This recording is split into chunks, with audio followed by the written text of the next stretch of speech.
violence est bien présente en milieu scolaire et des efforts sont réalisés pour la réduire, sinon la faire disparaître. Pour ce faire, des interdictions relatives à l'usage de la chicotte, aux punitions physiques et humiliantes à l'endroit des élèves des établissements scolaires sont adressées aux enseignants. Interdire n'est certes pas prévenir et encore moins apporter de soutien aux victimes qui, souvent, se taisent ou acceptent un ordre scolaire établi par la violence. Les victimes des violences les admettent-elles sans les contester? Les auteurs des violences s'estiment-ils dans leur bon droit? Quel est le traitement adressé aux violences en milieu scolaire? Mais avant tout, comment se définit la violence en milieu scolaire? Qu'est-ce que la violence en milieu scolaire?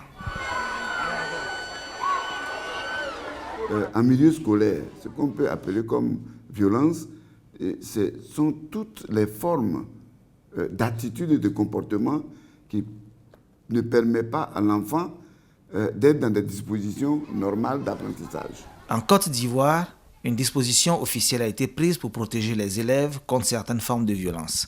Une étude combinant les approches psychologiques et sociologiques a été commanditée par le ministère de l'Éducation nationale et l'UNICEF en 2015. Elle prouve l'ampleur et la persistance des phénomènes de violence à l'école.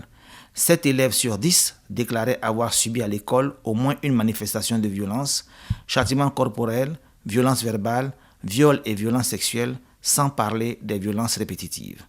La violence existe donc dans les établissements scolaires et les enseignants reconnaissent exercer de la violence sur leurs élèves. Comment s'expliquent ces violences exercées sur les élèves? Quels sont les arguments qui justifient ces pratiques en milieu scolaire? Au niveau donc des violences que nous avons pu identifier dans l'étude que nous avons menée, nous avons essentiellement identifié 4 formes de violence. La violence institutionnelle, la violence physique, la violence verbale et la violence sexuelle. Les violences dominantes sont les violences physiques et les violences verbales. Les violences physiques, c'est châtiment corporel, la chicotte, comme on l'a dit, le coup de fouet, quand on n'est pas satisfait du travail d'un enfant, quand on n'est pas satisfait aussi, on n'est pas content de son comportement, on avait pris la mauvaise habitude de les châtier. Les violences verbales se manifestent par des injures qui font que les enfants rentrent dans leur coquille, si je peux m'exprimer ainsi, et refusent désormais tout contact avec le maître. Ils s'enferment dans un mutisme. Quand l'enseignant souvent n'arrive pas à se contrôler, il peut dire à un enfant que tu es, prenons le mot bête par exemple, tu es bête, tu es sauvage, ça ne va pas chez toi, tu es malade. Souvent, c'est des choses souvent qu'on regrette mais qu'on entend par moment. Souvent quand on est un peu énervé, on crie sur l'enfant, « Oh toi, tais-toi, vilain petit garçon !» Pour au moins l'emmener à... C'est pas méchant, mais c'est pour l'emmener à respecter l'enseignant qui est en face de lui, à être un peu canalisé. On le met en train de copier une leçon au tableau, maintenant il fait une leçon. Nous on est derrière, on commence à bavarder. Quand il se retourne, nous voit en train de bavarder, en train de se taper. Lui ça lui fait mal. Donc quand c'est comme ça, il y a des fois il s'énerve et puis il commence à crier. Il nous punit. À midi, il y a des fois on reste ici, on apprend nos leçons. Tant qu'on ne connaît pas, on ne sort pas. Très souvent, la violence intervient quand on a l'impression que l'enfant ne suit pas. Quand on a par exemple l'impression que l'enfant est turbulent. Mais pourquoi l'enfant est turbulent? Est-ce que l'enfant est intéressé par la matière? Si la violence à l'école est exercée pour des raisons uniquement pédagogiques, elle ne constitue pas le moyen de faire apprendre et un consensus se met progressivement en place dans le monde enseignant pour refuser la violence à l'école. Toutefois, et au-delà des aspects pédagogiques et du besoin de faire apprendre, la violence à l'école est avant tout produite par l'institution scolaire qui ne répond pas toujours et correctement aux besoins des apprenants. Faire disparaître la violence de l'école, cela relève d'une démarche qui convoque aussi les parents d'élèves. En effet, la persistance de croyances liées aux vertus de la violence comme corollaire du succès conduit certaines familles à encourager ces pratiques en milieu scolaire.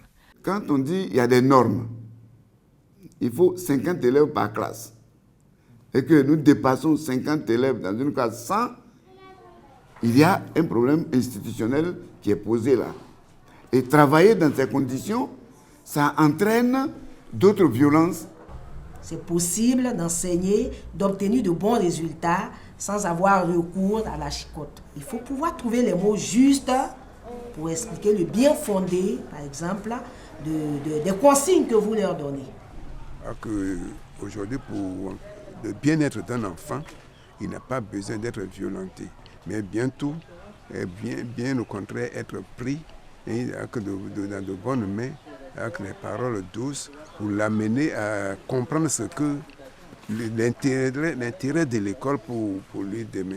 Lorsque nous nous retrouvons en zone rurale, le châtiment corporel est interprété comme quelque chose qui va de soi. On a même vu avec des discussions de groupe que des parents demandaient eux-mêmes aux enseignants d'utiliser donc le châtiment corporel pour redresser leurs enfants. Mais au niveau donc des quartiers modernes et huppés, les parents acceptent de moins en moins que le châtiment corporel soit utilisé comme mesure ou bien solution pédagogique pour permettre aux enfants d'être plus attentifs. J'ai tenu plusieurs réunions avec mes parents d'élèves. Il y en a pour qui réellement ils souhaitent même que la chicotte revienne. On leur dit que le châtiment corporel est proscrit et on ne peut plus l'utiliser pour vraiment éduquer nos enfants. Il y en a qui disent, moi je te donne l'autorisation. Quand les enfants sont frappés et à la maison et à l'école, ça révolte le plus souvent les enfants. Ils sont d'abord rétractés et puis ils font des fugues. C'est ce qui provoque les enfants de la rue. Parce qu'à la maison, ils n'ont pas de sécurité. À l'école, ils n'ont pas de sécurité. Ils préfèrent rester dans la nature. Pour qu'un enfant réussisse à l'école, on ne doit pas le chicoter. Les parents ou bien les gens n'ont pas le droit de les chicoter, mais on doit les soutenir pour qu'ils puissent réussir demain. Quelles sont les dispositions institutionnelles et les actions mises en œuvre pour faire disparaître les violences à l'école? Mais dans le même temps, il faut s'interroger sur les difficultés rencontrées pour réduire la violence et appliquer les sanctions aux auteurs de violences à l'école. Le ministère de l'Éducation nationale, je dirais même l'État de Côte d'Ivoire, s'est véritablement engagé dans la lutte contre les violences en milieu scolaire de façon générale. Le ministère a bâti son plan sur la politique nationale qui a été initiée par le ministère en charge de la famille et de la protection de l'enfant. Et le ministère s'est approprié l'initiative pour pouvoir élaborer toute une politique sectorielle de lutte contre les violences et de protection de l'enfant de façon générale, mais surtout en milieu scolaire. Depuis cette rentrée, nous avons reçu des affiches. Nous avons reçu des affiches que nous avons mises dans nos écoles, dans nos classes, et c'est ce qu'on a depuis lors respecté. Il y a eu déjà des séminaires, il y a eu des formations qui ont été faites. Il y a eu même ce qu'on appelait le code d'éthique qui a été établi et qui a été diffusé. Et tout cela dans le sens de sensibiliser. Et puis même il y a des dispositions, j'allais dire, institutionnelles, législatives qui sont prises. Et donc on peut se fonder là-dessus pour ne pas frapper. Et si vous frappez un enfant, vous allez vous exposer à la rigueur de la loi. Il faut que la justice réagisse. Il faut que les parents aussi n'aient pas peur. Il ne faudrait pas qu'ils aient peur. Il y a une sorte de tolérance et il y a toujours ce qu'on appelle un arrangement à l'amiable qui fait que ces auteurs-là, nécessairement au regard des lois, ces auteurs-là, bien souvent, ne sont pas punis parce que quelquefois, des parents ont peur de représailles par la suite et on ne sait pas comment est-ce que les uns et les autres vont se comporter vis-à-vis de cet élève-là si jamais l'enseignant est puni.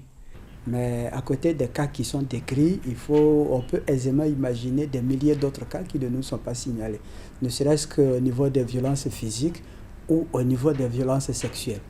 Des cas nous sont rapportés et toutes les fois que nous sommes informés, notre dispositif se met en marche pour sanctionner les auteurs.